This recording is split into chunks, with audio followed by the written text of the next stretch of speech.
He walked into his own dealership, dressed like an average customer, just to see how they treated people. They mocked him, ignored him, and sent him to the pre-owned lot, until he made one phone call that changed everything. The showroom smelled like polished leather and fresh coffee. Soft jazz played through discreet ceiling speakers, blending with the quiet hum of whispered conversations and the faint clicking of expensive shoes on marble floors. Jonathan Rees stood near a sleek silver coupe, running a hand over its aerodynamic curves. He wasn't in a rush. He had time. But the employees didn't seem to think he was worth any. A young salesman in a fitted navy suit glanced in his direction, eyes flicking over Jonathan's simple polo and jeans. His expression barely concealed his disinterest. With a slight shake of his head, he turned away, walking toward a couple stepping out of a luxury SUV. Jonathan exhaled through his nose, amused. He had seen this type of behavior before, but amusement faded when he realized not a single employee had acknowledged him. He leaned against the car, watching as a man in a tailored suit strode in, adjusting the gold cufflinks on his crisp white shirt.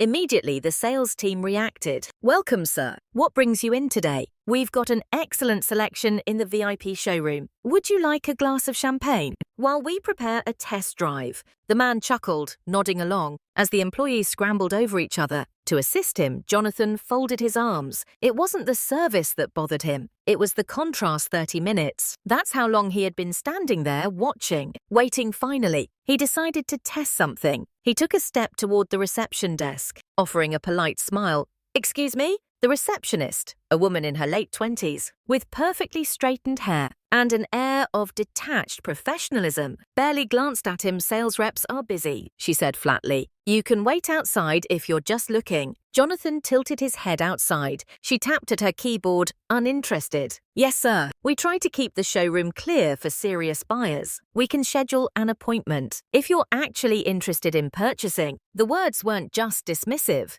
They were a judgment. Jonathan's grip tightened around the edge of the desk. His patience was long, but this was getting ridiculous. Before he could respond, another salesman, an older man with salt and pepper hair and a name tag that read Ron, stepped up.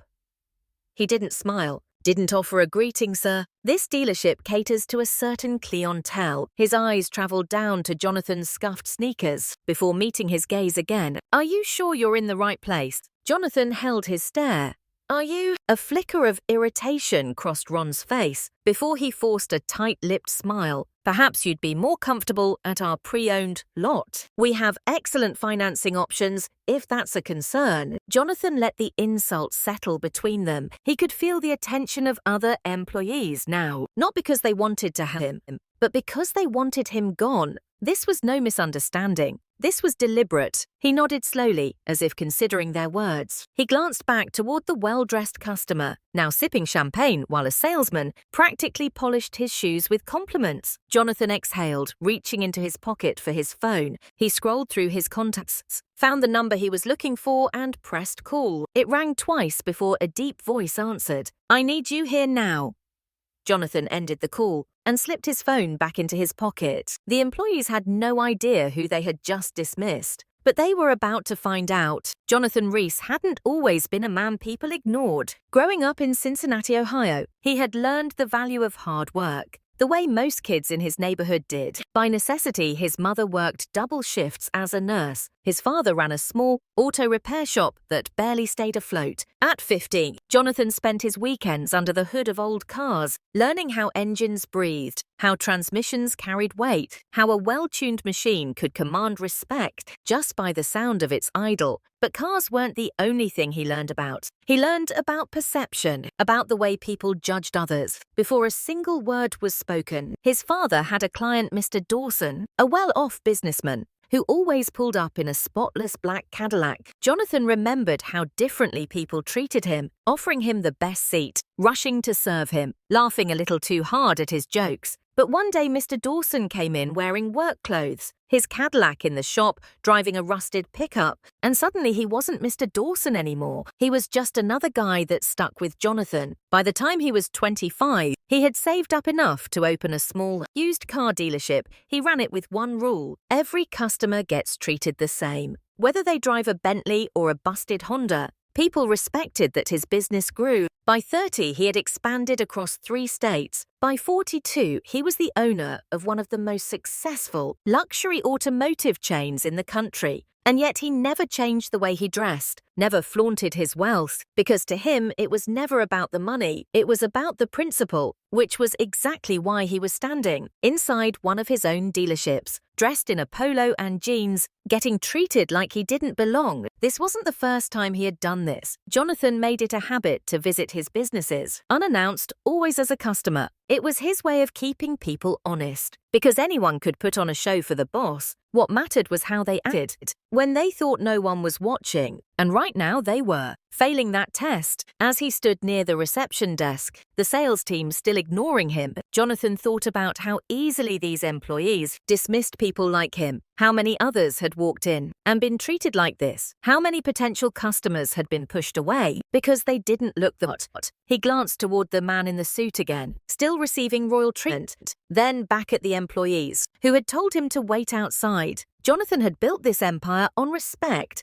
and in the next few minutes, he was about to remind them why that mattered. Jonathan remained quiet, letting the moment stretch. The employees had already dismissed him. They assumed he was nothing more than a window shopper, wasting their time, but a man in a dark blue suit had just walked through the glass doors, adjusting the gold cufflinks on his crisp white sleeves. And suddenly, the energy in the room shifted. 3 salesmen immediately perked up, their conversations cutting short as they moved toward him with practiced enthusiasm. "Good afternoon, sir. What brings you in today? We just got in a new shipment of imports. Might be exactly what you're looking for. Would you like a glass of champagne?" While we discuss options, Jonathan watched as the man smirked, clearly enjoying the attention. He wasn't carrying anything, hadn't even said a word yet, but the staff had already decided. This man belonged here. A younger salesman, barely in his 20s, glanced at Jonathan before lowering his voice to his co-worker. "You can always tell who's serious and who's just killing time." Jonathan pretended not to hear. He took a slow step toward one of the sports cars. On display, a sleek, jet black convertible with a sticker price of $320,000. He reached for the door handle. A sharp voice cut through there. "Sir, I'm going to have to ask you not to touch that." Jonathan turned. It was Ron, the older salesman, who had barely spared him a glance earlier. "We keep the showroom cars pristine for customers who are serious about buying." Ron continued, his voice firm. "If you're just looking, I can direct you to something more accessible." Jonathan raised an eyebrow. "Accessible?" Ron's smile was tight. "We have a pre-owned section a few miles down the road. Lower payments, better financing options." Jonathan let the words settle. They weren't suggestions. They were dismissals. He glanced back toward the well-dressed man in the suit, now sitting comfortably inside a brand new vehicle, running his hands over the leather-wrapped steering wheel as a salesman detailed the car's features with practiced enthusiasm. The contrast was impossible to ignore. Jonathan turned back to Ron. "Let me get this straight. You haven't asked if I have an appointment, haven't asked what I do for a living, haven't asked if I'm here to buy." His voice remained calm even. "But you've already decided I don't belong here." Ron didn't even flinch. "So we cater to a very specific clientele. You understand?" Jonathan smiled. "I think I do." Ron nodded, mistaking Jonathan's calm demeanor for acceptance. But Jonathan wasn't accepting anything. He reached into his pocket, pulled out his phone, and dialed a number. It rang twice. "I need you here," he said simply now, and then he hung up. The employees had no idea what was about to happen, but they were about to learn. Jonathan tucked his phone back into his pocket, his expression unreadable. The employees went back to ignoring him, their attention still on the well-dressed man, who was now laughing as he accepted a glass of champagne from a grinning salesman. Ron, satisfied that Jonathan had gotten the message, turned away without another word. Jonathan exhaled slowly, glancing toward the glass doors, and then it happened. A sleek, black Rolls-Royce Phantom pulled up to the entrance, its polished body reflecting the afternoon sun. The car was impeccable, the kind of machine that only a select few could afford. The valet rushed forward to open the rear door. A tall man in a charcoal suit stepped out, his presence immediately commanding attention. He adjusted his cufflinks, scanning the room through the glass. Before pushing open the doors, the showroom fell silent. Employees who had spent the last hour ignoring Jonathan were now standing up straighter, smoothing their suits, adjusting their ties. Ron, the salesman, who had told Jonathan to check out the pre-owned lot, visibly stiffened.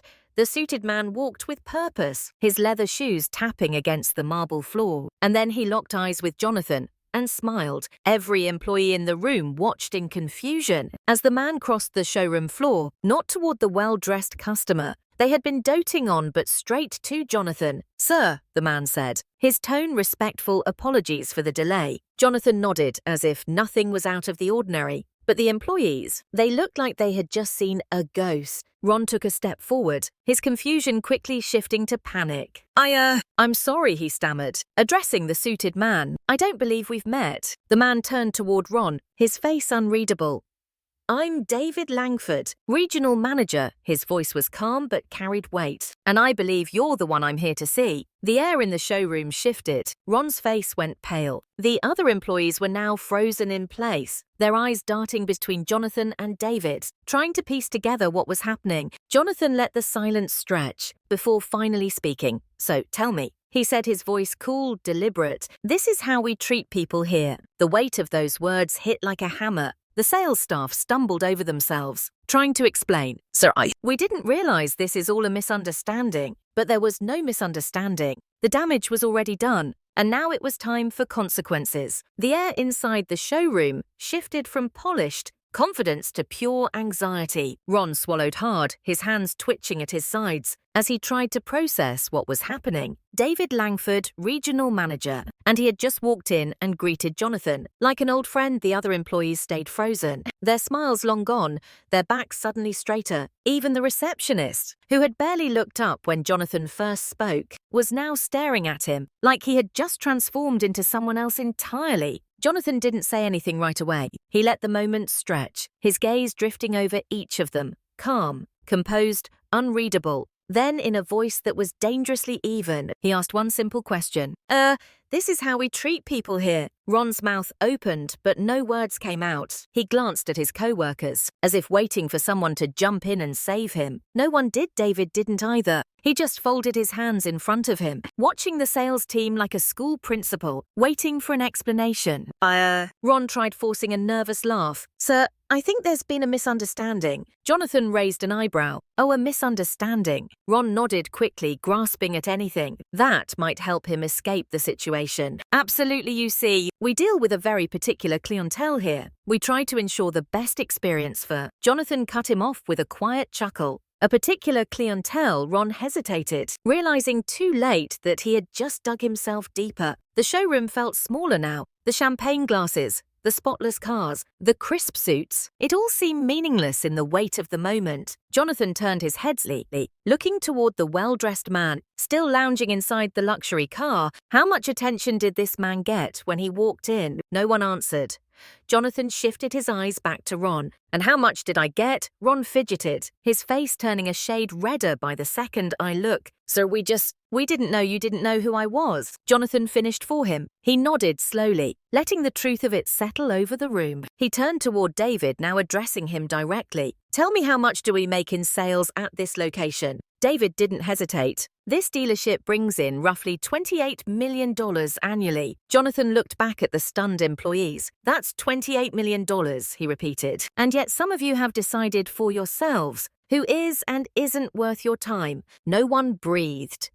Jonathan stepped forward, closing the space between himself and Ron, but not in a threatening way, in a way that made it clear he was in control. Ron visibly shrank. What would have happened? Jonathan asked. "If I really had been just another customer, what if I had been someone looking to spend $500,000 today? Would you have let that money walk out the door?" Ron had no answer, but Jonathan didn't need one. The damage was done, and now the reckoning was about to begin. Silence suffocated the showroom. No one dared to speak, move, or even shift under Jonathan's gaze. Ron's confidence had completely evaporated. The other employees weren't much better, stiff, wide-eyed, waiting for the inevitable. Jonathan exhaled, slowly shaking his head, disappointed but not surprised. David finally spoke, his tone sharp, professional. "Mr. Reese, How would you like to proceed? Ron's head snapped up, the color drained from his face. Mr. Reese, there was no denying it anymore. No backpedaling, no recovering. The man they had mocked, dismissed and pushed aside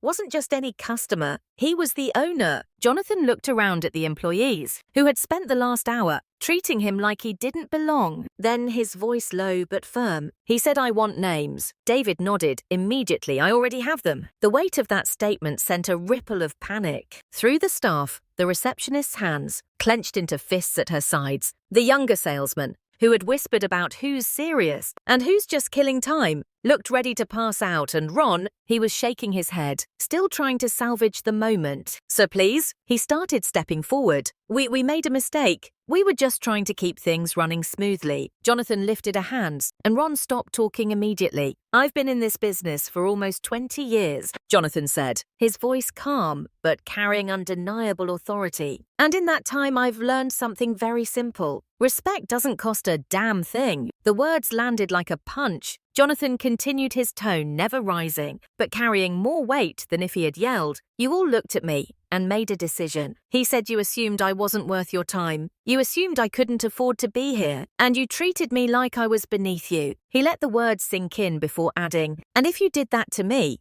I can only imagine how many actual customers. You've done it to no one had an argument. No one had a defense because Jonathan was right." David turned to the staff, his face blank, his voice void of sympathy. "Effective immediately," he said. "Everyone involved in today's incident is terminated." The words hit like a hammer. Ron's mouth dropped open. "Wait, you can't. This is not up for discussion." David interrupted. "We don't run our business like this." The younger salesman took a step back, as if trying to physically escape what was happening. The receptionist looked like she was holding back tears. Ron tried again, desperation seeping into his voice. "Please, this was just a misunderstanding. We didn't mean." "You didn't mean what?" Jonathan asked, his expression unreadable. "Didn't mean to get caught." Ron had no response. Jonathan sighed, running a hand over his jaw. He had seen enough.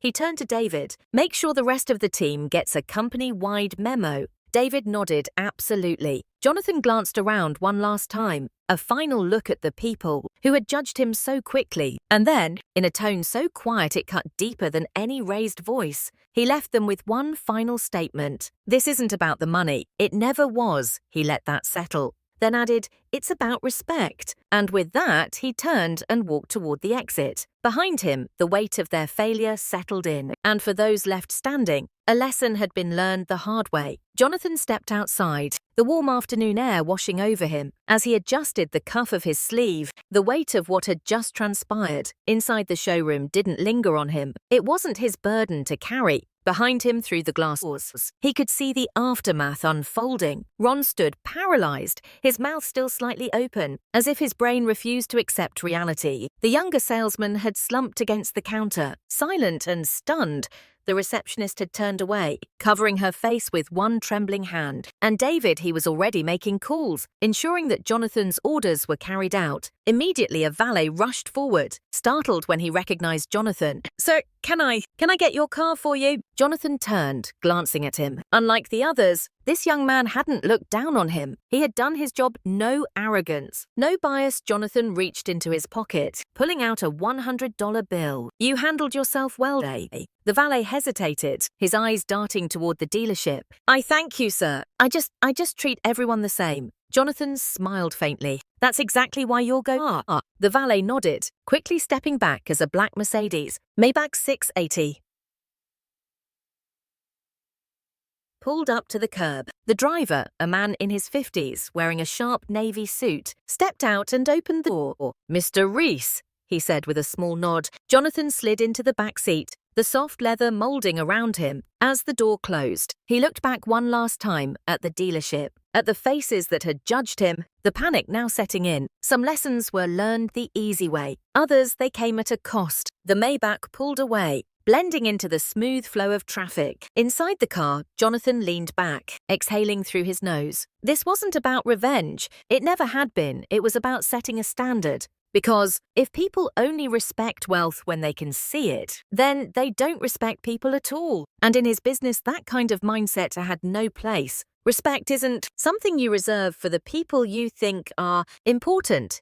It's something you give to everyone. because in the end, you never know who you're really talking to. If you believe in treating people with fairness, regardless of their background, drop a comment below. Have you ever experienced something like this? Share your story. Let's keep this conversation going. And if you want more stories like this, hit that subscribe button, because the best lessons, they come from real moments like these. Ava swallowed, and her father smiled slightly. I'm sitting here, aren't I? A small laugh escaped her, surprising even herself, yeah. Guess you are. He patted her shoulder. And you are too. Eva sat with that for a while, because for the longest time, it had felt like Connor had all the power, like he decided how things went, like she had no control. But that wasn't true. She had made a choice too, to speak, to fight, to push back, and that had made all the difference. On Monday morning, she walked into school. The halls felt different. Or maybe she was different. Lena Carmichael gave her a small nod. From across the hallway, not an apology. Not an excuse, but something close enough. The boy from English class held the door open for her, without saying anything. And when she sat down in the cafeteria, a girl from her history class slid into the seat across from her. You mind if I sit here? Eva looked at her for a moment, then she shrugged. Go for it. She wasn't looking for an apology from the whole school. She didn't need one because she had already won, not by getting rid of Connor Tate, but by making sure that next time someone like him wouldn't win so easily. Because next time, people wouldn't just look away. No one should have to fight to be treated with respect. No one should have to prove they deserve to exist without being harassed. But the truth is, standing up for yourself isn't always easy. Sometimes people will look away. Sometimes they'll pretend it's not happening. But silence helps bullies win. And the moment you stop being silent, the moment you refuse to let them define you, that's when they lose their power. If this story meant something to you, consider subscribing, because these conversations matter. And the more we talk about them, the harder it is for anyone to pretend they don't.